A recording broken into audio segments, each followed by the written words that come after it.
Selamat sore, selaku dosen pengajar Ibu Widya Stuti Eskom MAK.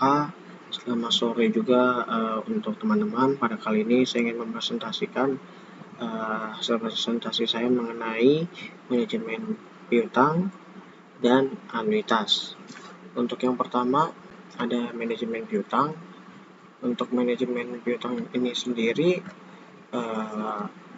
apa sih definisinya? Definisi yang pertama, piutang merupakan kekayaan perusahaan yang timbul sebagai akibat dari dilaksanakannya politik penjualan kredit. Kebijakan kredit dengan tujuan mendapatkan laba yang optimal dengan risiko minimal. Jadi, kesimpulannya adalah piutang adalah tagihan kepada pihak lain di masa yang akan datang karena terjadinya transaksi di masa lalu. Tujuan dari penjualan kredit adalah merangsang minat para pelanggan, menaikkan volume penjualan, meningkatkan laba bersih perusahaan, strategi memenangkan persaingan, memperbesar market share. Kemudian, apa sih resiko dari penjualan kredit? 1. 50%, 1. Tidak terbayar piutang. Solusinya, menyediakan cadangan dana atau bad debt atau piutang tak tertagih. Makin tinggi volume penjualan kredit, maka makin tinggi juga dana yang diinvestasikan dalam piutang. Makin tinggi juga risiko tidak terbayar piutang. Kemudian yang selanjutnya 50% lagi keterlambatan waktu pembayaran piutang. Akibatnya timbul biaya pengumpulan piutang atau cash discount. Kemudian untuk mengatasi cash discount dengan syarat biaya diskon tambahan laba. Kemudian apa sih faktor-faktor yang mempengaruhi besar kecilnya piutang? Yang pertama ada volume penjualan kredit. Dengan semakin meningkatnya proporsi penjualan kredit, semakin meningkat juga dana piutangnya, semakin tinggi juga risikonya, semakin tinggi juga profitnya. Syarat yang kedua, pembayaran penjualan kredit ada dua alternatif. Dengan ketat, piutang kecil atau peras sangat selektif. Dengan lunak, piutang besar atau peras kurang selektif. Ketentuan yang selanjutnya dengan pembatasan kredit. Utamakan kredit kualitatif, bukan kuantitatif. Makin tinggi plafon kredit, makin tinggi juga dana dalam piutang. Makin selektif, makin menurun juga dana dalam piutang atau berkurang. Kemudian kebijakan dalam pengumpulan piutang. Pengumpulan piutang secara aktif, biaya pengumpulan piutang besar atau dengan syarat biaya tambahan tidak melampaui besarnya tambahan revenue. Kemudian pengumpulan piutang pasif. Kebiasaan para pelanggan atau mengambil potong atau tidak, biasa mengambil potongan piutang kecil. Kemudian lama persyaratan kredit, makin lama piutang makin besar. Kemudian ada karakter industri. Hal-hal yang terkait dalam pengumpulan piutang dan kebijakan kredit menurut Horner and Watches tahun 1995. Standar kredit yang pertama, kualitas penilaian kredit dari peminta kredit yang dapat diterima oleh perusahaan, variabel yang harus dipertimbangkan dalam pemberian kredit. Yang pertama ada kualitas piutang dagang yang dapat diterima. Kedua, jangka waktu periode kredit. Ketiga, potongan tunai untuk pembayaran lebih awal. Yang keempat, program pengumpulan piutang. Yang kedua, termin kredit, jangka waktu periode kredit, dan potongan tunai yang diberikan jika dilakukan pembayaran lebih awal. Yang ketiga, potongan tunai. Persentase pengurangan pembayaran dari jumlah bruto penjualan karena pembayaran dilakukan dalam periode potongan tunai. Yang keempat, default risk. Kerugian dari piutang dagang tidak tertagih yang mungkin terjadi karena pelanggaran standar kredit, perlambatan waktu pengumpulan piutang. Biaya atas piutang. Itu ada biaya penghapusan piutang, biaya pengumpulan piutang, biaya administrasi, biaya sumber dana atau modal. Apa sih manajemen piutang? Manajemen piutang itu merupakan perencanaan jumlah dan pengumpulan piutang. Rencana jumlah piutang pada waktu yang akan datang disusun berdasarkan budget penjualan dengan memperhatikan persyaratan pembayaran yang ditawarkan perusahaan dan kebiasaan pelanggan membayar bunganya. Pengendalian piutang gimana sih caranya? Untuk mengendalikan piutang secara ketat perlu dilaksanakannya penyaringan langganan, penentuan risiko, penentuan potongan, pelaksanaan administrasi yang berhubungan dengan penarikan kredit, dan penetapan ketentuan-ketentuan dalam menghadapi para penunggak. Itu untuk penggunaan rasio, hitung rasio piutang dengan kerugian piutang yang timbul. Kedua, hitung tingkat perputaran piutang dan rata-rata pengumpulan piutang. Yang tiga, bandingkan rasio di atas dengan tahun sebelumnya, anggaran maupun kelompok industrinya. Perencanaan jumlah dan pengumpulan piutang. Yang pertama, rencana jumlah piutang pada waktu yang akan datang disusun berdasarkan budget penjualan dengan memperhatikan persyaratan pembayaran yang ditawarkan perusahaan dan kebiasaan pelanggan membayar utangnya. Yang kemudian, besar rencana piutang akan berpengaruh dari jumlah risiko piutang berupa piutang tak tertagih yang diestimasikan oleh pihak perusahaan. Nah, habis itu cara pengenalan piutang ada penyaringan pelanggan, penentuan risiko kredit, penentuan potongan-potongan, pelaksanaan administrasi yang berhubungan penarikan kredit, penentuan ketentuan dalam hal penunggak. Penilaian terhadap calon pembeli atau risiko kredit. Yang pertama, karakter menyangkut kejujuran, tanggung jawab dalam memenuhi kewajiban, capacity, kemampuan untuk membayar hutangnya dilihat dari aktiva dan jumlah hutang. Yang ketiga ada kapital, dilihat dari jumlah modal sendiri yang dimiliki perusahaan dari suatu periode. Yang kedua, perbandingan antara modal sendiri dan modal asing. Yang keempat ada kolateral, jaminan dalam pengambilan kredit. Yang kelima ada kondisi perekonomian secara umum. Langkah-langkah penentuan risiko kredit.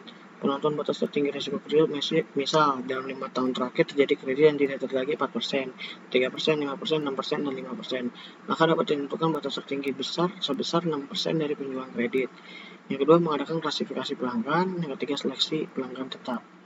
Perputaran piutang merupakan periode waktu terikatnya dana pada piutang, kas, inventory, piutang, kemudian ke kas lagi.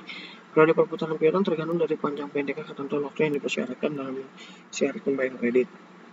Tingkat perputaran piutang sama dengan penjualan neto kredit sama dengan rata-rata piutang sama dengan titik-titik kali. Penjualan neto kredit adalah semua penjualan kredit sudah dikurangi potongan-potongan. Rata-rata piutang dapat terhitung dari piutang awal atau neraca awal ditambah piutang akhir atau neraca akhir dibagi 2. Pengumpulan piutang, rata-rata pengumpulan piutang sama dengan 365 hari per tingkat perputaran piutang, sama dengan jawabannya berapa hari. Catatan, literatur Amerika biasanya menggunakan angka 365 hari dalam menentukan rata-rata pengumpulan piutang. Contoh, ada penjualan kredit tahun 2018 100 juta, 2019 100 juta, piutang awal tahun 20 juta, 2019 30 juta, akhir tahun 30 juta, 2019 10 juta, rata-rata piutang 25 juta, 2019 20 juta, hingga perputaran piutang 4 kali, 2019 5 kali. Rata-rata pengumpulan piutangnya dalam 2018 51 hari, 2019 73 hari. Dapat dibandingkan dengan batas waktu. Yang pertama, batas waktu pembayaran, rata-rata periode sebelumnya, ketiga rata-rata lain yang sejenis usahanya. Ada soal keterangan. Next credit sales 2018 200 juta, 2019 ya 300 juta. Resibalnya awal tahun 35 juta, tahun 2019 250 juta, akhir tahun ada 45 juta, sedangkan di 2019 ada 50 juta. Berarti rata-rata receivables-nya 40 juta, 2018, 2019 50 juta. Berapakah receivable turnover sama average collection period-nya? Jadi analisis penjualannya itu gimana? Jadi manfaat tambahan keuntungan kalian tambahan penjualan.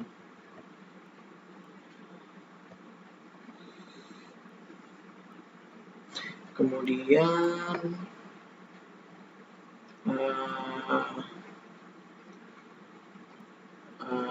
materi selanjutnya ada definisi anuitas. Anuitas adalah sejumlah pembayaran pinjaman yang sama besarnya yang dibayarkan setiap jangka waktu tertentu dan terdiri atas bagian bunga dan bagian angsuran. Anuitas sama dengan angsuran ditambah bunga atau A sama dengan AN ditambah BN.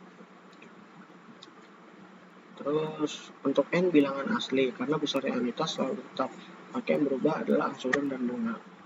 Jika suatu pinjaman sebesar M dilunasi dengan sistem anuitas selama N periode dengan suku bunga I% per periode, setiap anuitasnya sama besar, maka AN tambah 1 sama dengan AN. AN tambah 1 plus BN tambah 1 sama dengan AN plus BN. AN plus 1 tambah I kali MN plus 1 sama dengan AN tambah I kali MN.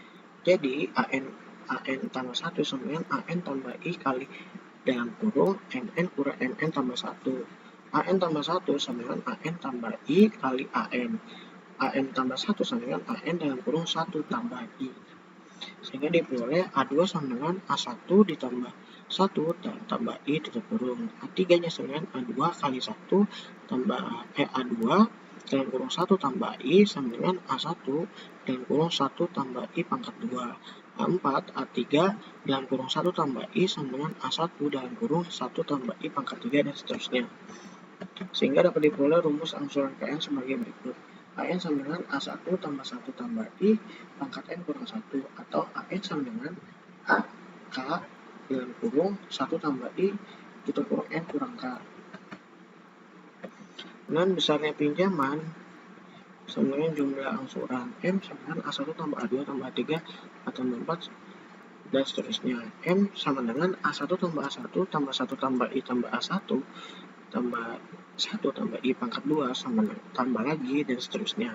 M sama dengan A1 dalam kurung lagi 1 ditambah I pangkat N dikurang 1 dibagi 1 tambah I dikurang 1. M sama dengan A1 1 tambah I pangkat N dikurang 1 per I. A1 sama dengan M kali I per 1 tambah I pangkat N kurang 1. A kurang B1 sama dengan M tambah M kali I per 1 tambah I pangkat N kurang 1. Maka diperoleh A kurang M kali I sama dengan M kali I per 1 tambah I pangkat N kurang 1.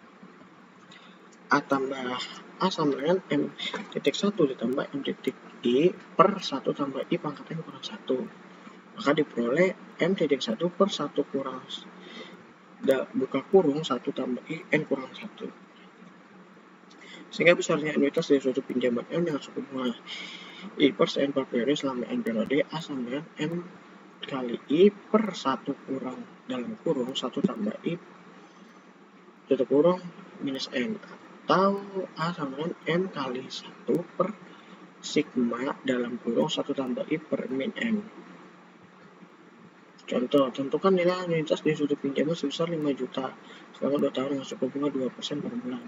M sama dengan 5 juta, I-nya 2% per bulan, N-nya 2 tahun per 24, karena 1 tahun 12 bulan, berarti 2 tahun berarti 24 bulan. A sama dengan M kali I per 1 kurang dalam kurung 1 tambah I pangkat minus N sama dengan 5 juta dikali 0,02 per 1 kurang 1 tambah 0,02 minus 24. Hasilnya dapat 264.340,47. Jadi nilai anuitas adalah 264.340.000. Contoh kedua, suatu pinjaman 2.600.000 akan dilunasi dengan anuitas bulanan 250.000.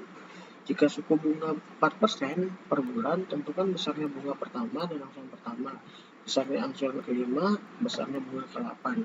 M, cara penulisannya M diketahui M sama 2.600.000, A-nya 250.000 per bulan, I-nya 4% per bulan. Untuk bunga pertamanya B1 sama dengan M kali I, berarti 2.600.000 kali 0,04 tambah 104.000. Itu bunga pertama. Angsuran pertamanya A1 sama dengan A kurang B1 sama 250.000 kurang 104, hasilnya 146.000. Penyelesaiannya berarti angsuran kelima A5 sampai A5 sama dengan A1 dalam kurung 1 tambah I pangkat 4 sama dengan 146.000 dalam kurung 1 tambah 0,04 pangkat 4 sama dengan 170.799,35. Bunga ke-8-nya adalah A8 sama dengan A1 tambah 1 tambah I pangkat 7 sama dengan 146.000 dalam kurung 1 tambah 0,04 pangkat 7 sama dengan 192.126,04. Maka A sama dengan A8 tambah B8 sama dengan 250.000 dikurang 192.126,04 sama dengan 57.873,9. 57.873. Sekian hasil dari presentasi kami. Semoga presentasi ini dapat membantu teman-teman dalam memahami apa itu manajemen piutang dan anuitas. Sekian dari hasil presentasi saya ucapkan terima kasih.